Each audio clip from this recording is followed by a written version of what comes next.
आज भर जाए तो राजा जी काल्हे ले ली हो तुम जी।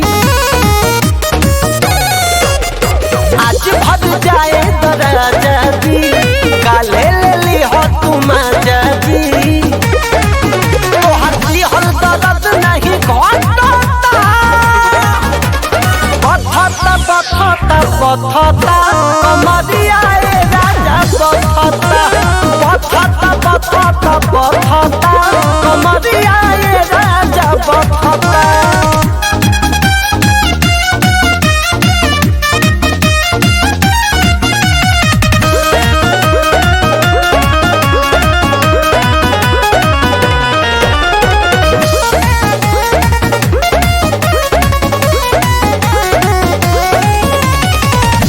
रोजो के रोजो खाली इहे बात रामा इहे बात रामा।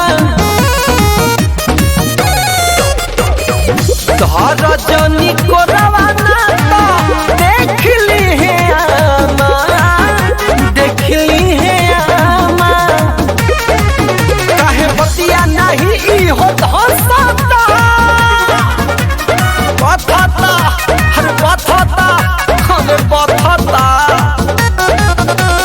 बथता बथता बथता कमरिया राजा बथता बथता बथता बथता कमरिया राजा बथता।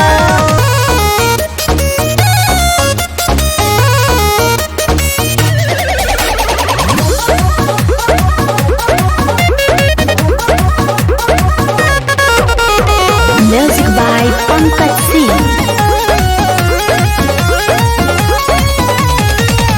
किस लेके धीरे धीरे मिस दे लगाल हो मिस दे लगाल हो।